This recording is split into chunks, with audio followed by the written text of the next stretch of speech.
माझ्यापर्यंत अहवाल आलेला आहे माध्यमाच्या विचारातनं. एकतर दोन लोकांची त्याच्यामध्ये समितीमध्ये नावं आहेत. एक अभियांत्रिकी काहीतरी हे अभियांत्रिकी विषयात तज्ज्ञ असणाऱ्या लोकांची समिती आहे. मला अभियांत्रिकी म्हणजे इंजिनिअरिंग असं मी समजतो. त्यांचा झाड पडण्याच्या घटनेशी काय संबंध आहे किंवा त्यांची काय एक्सपर्टी आहे मला समजलेलं नाही. नंबर 1 चा प्रश्न. नंबर 2, आपल्याला आठवत असेल, 1 मिनिट तुम्हाला बोलायचं आहे, मला डिस्टर्ब होतं ना.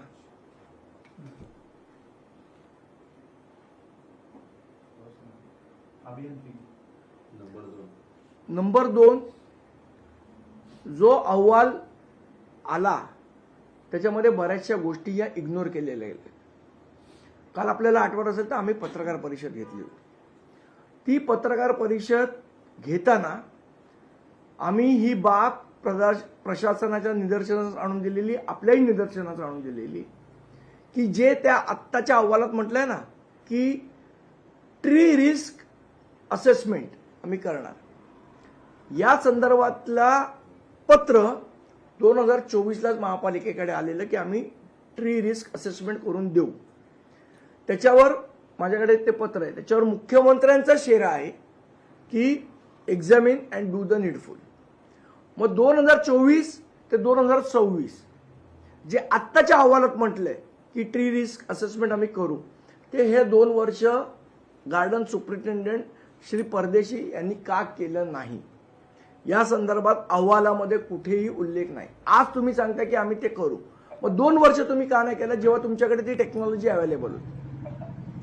बरं, त्याच्यात त्यांनी असं म्हटलंय की जो कंत्राटदार आहे त्याला आम्ही जबाबदार धरून त्याला काय 2 लाख रुपयाचा दंड. हे जे कंत्राटदार आता नेमलेले आहेत यांच्याकडे कुठलीही एक्सपर्टी नाही. मग त्यांना नेमणारे अधिकारी कोण होते? मग त्यांचा त्याच्यात दोष नाही का? ज्या कंत्राटदारांनी काय ते ट्री कटिंग करायचं नाही करायचं याच्या संदर्भातला अहवाल आता जर आपण टेंडर कंडिशन बघितली तर टेंडर कंडिशन 30 मध्ये त्यांनी स्पष्टपणे नमूद केलेलं आहे की वर्षातनं 2 वेळा झाडाचा सर्वे झाला पाहिजे. अहवालामध्ये म्हटलं सर्वे झाला तर रिपोर्ट कुठे आहे त्या झाडाचा? त्या झाडाचा रिपोर्ट तुम्ही सार्वजनिक करा जर तुम्ही खरोखर केला असेल रिपोर्ट तर. पण तसा कुठलाही रिपोर्ट त्यांनी दाखवलेला नाही. आणि मग रिपोर्ट नाही, मग कोणी रिपोर्ट केला नाही तर गार्डन डिपार्टमेंटने रिपोर्ट केला नाही का? तुमच्याकडे टेक्नॉलॉजी अवेलेबल असून तुम्ही रिपोर्ट का नाही तयार केलात? मग गार्डन सुप्रिंटेंडंट याला जबाबदार नाही का?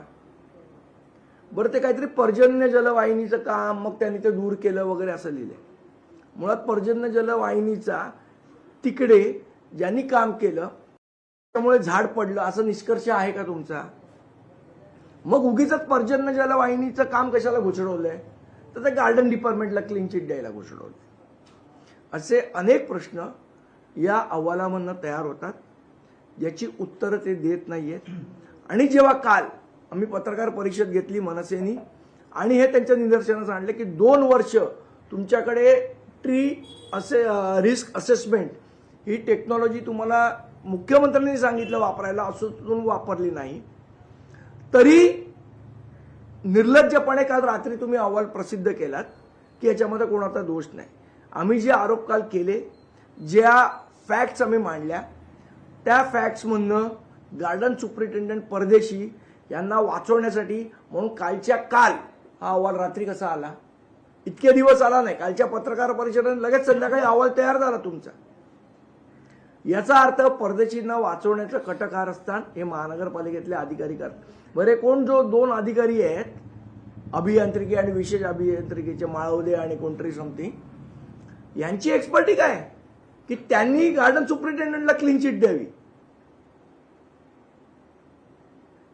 मला असं वाटतं ह्या सगळ्या गोष्टी आपण बघितल्या आहेत. आणि अशा, मी मुद्दाम हा शब्द वापरतोय, अशा फुल्ली फुल्ली फुल्ली फुल्ली आणि फुल्ली लोकांना मनसे धडा शिकवल्याशिवाय राहणार नाही.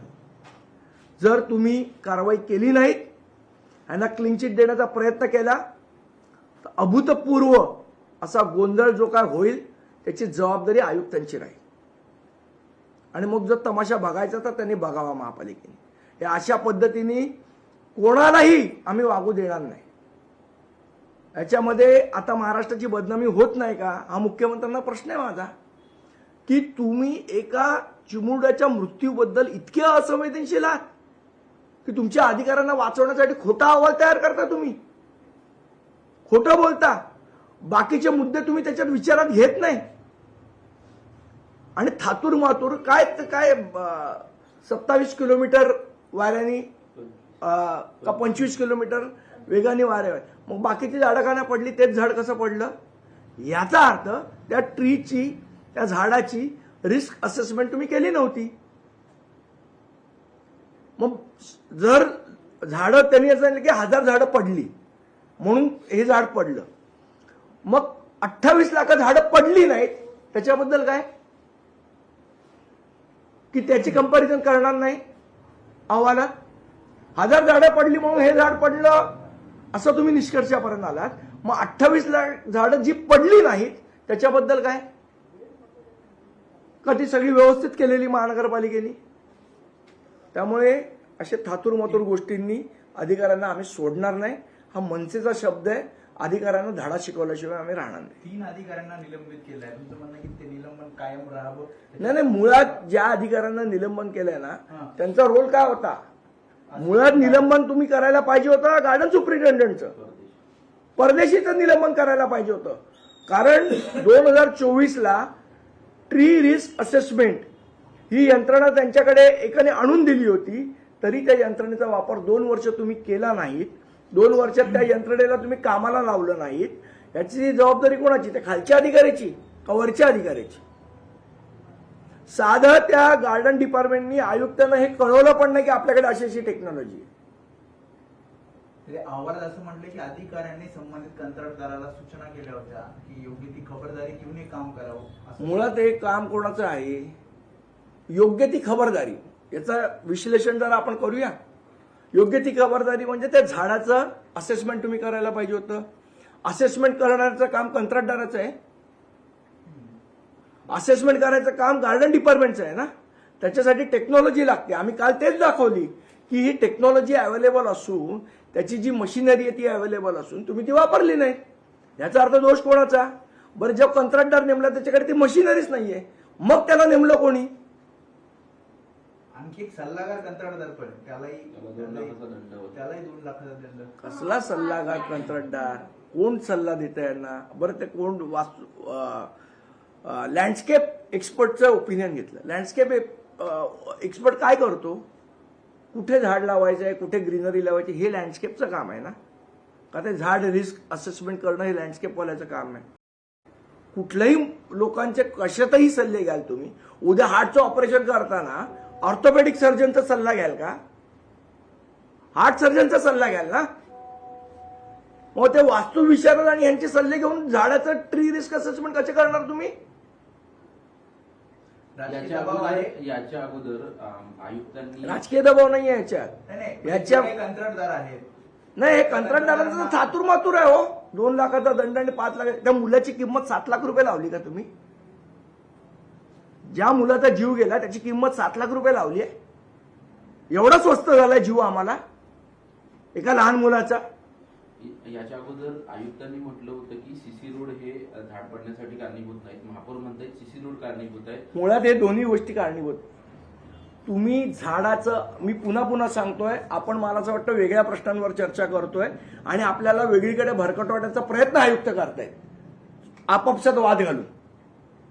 मुळात त्या झाडांची ट्री रिस्क असेसमेंट म्हणजे झाड किती धोकादायक आहे याची असेसमेंट करायला 2 वर्ष तुमच्या हातात होती.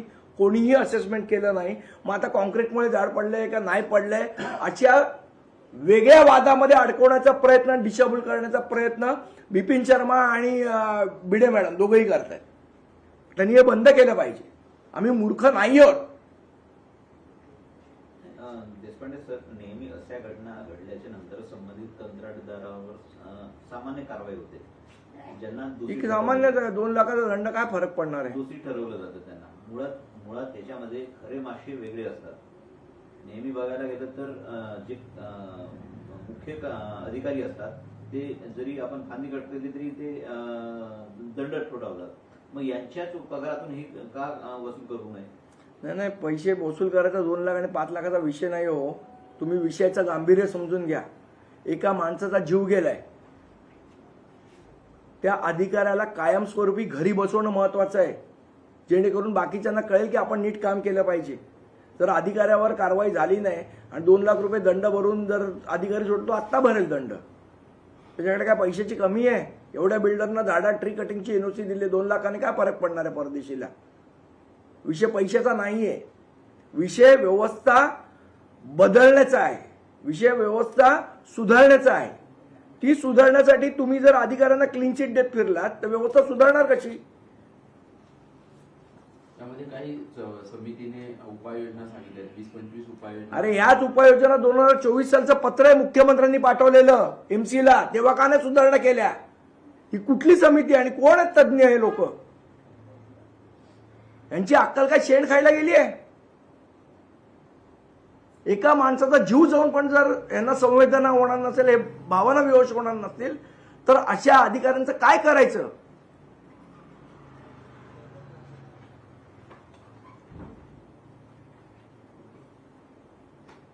एक प्रश्न होता. उपमहापौर म्हणतात की मुंबईमध्ये काल बोललो त्याच्यावर, त्यापेक्षा आयुक्तांना पाठवा तिकडे.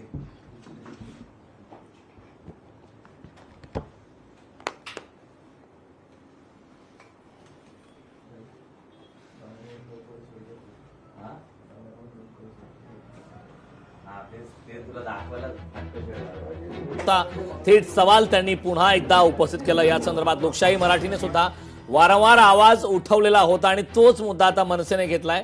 जितेंद्र परदेशींना क्लीन चिट दिल्यास सोडणार नाही असा इशारा आता मनसे नेते संदीप देशपांडेंनी दिलाय.